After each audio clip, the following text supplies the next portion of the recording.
आज की कहानी हमें ले चलती है पुराने राजस्थान की उस वीर भूमि पर जहां रेत के टीलों पर सूरज सोने सा चमकता था और किलों की प्राचीरें शौर्य की गाथाएं सुनाती थीं। यह कथा है मारवाड़ के छोटे से राज्य सूर्यमेर की, जहां के राजा अजीत सिंह अपने न्याय और मर्यादा के लिए दूर दूर तक प्रसिद्ध थे। कहा जाता था कि उनके दरबार में ऊंच नीच का भेद नहीं था और हर फरियादी को समान अवसर मिलता था। एक दिन राज दरबार में नगाड़ों की गूंज के बीच दो पुरुष उपस्थित हुए। एक था धनी व्यापारी सेठ केशरमल और दूसरा साधारण किसान रूपाराम। दोनों के बीच खड़ा था लगभग 12 वर्ष का एक बालक मोहन। दोनों का दावा था कि वही उसका असली पिता है। सेठ ने झुककर कहा, महाराज, बरसों पहले पुष्कर के मेले में मेरा पुत्र खो गया था। यह वही बालक है। इसके चेहरे की रेखाएं मेरे कुल से मिलती हैं।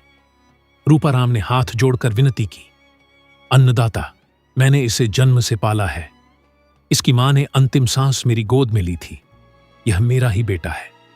दरबार में सन्नाटा छा गया। रंग बिरंगी पगड़ियों से सजा राजसभा का आंगन भी मानो निर्णय की प्रतीक्षा में ठहर गया। राजा अजीत सिंह ने गंभीर दृष्टि से दोनों को देखा और बालक से पूछा, बेटा, तू किसके साथ जाना चाहता है? पर राजसी वैभव और सैनिकों की कतार देखकर मोहन डर गया और कुछ न बोल सका। राजा ने तुरंत फैसला सुनाने के बजाय कहा, सत्य की अग्नि में धैर्य की आहुति देनी पड़ती है। कल सूर्योदय पर अंतिम निर्णय होगा। अगली सुबह महल के विशाल प्रांगण में सभा सजी अरावली से आती ठंडी हवा के बीच राजा ने एक मजबूत रेशमी रस्सी मंगवाई। मोहन को बीच में खड़ा किया गया और रस्सी उसकी कमर में ढीली बांध दी गई। एक सिरा सेठ को और दूसरा रूपाराम को थमा दिया गया।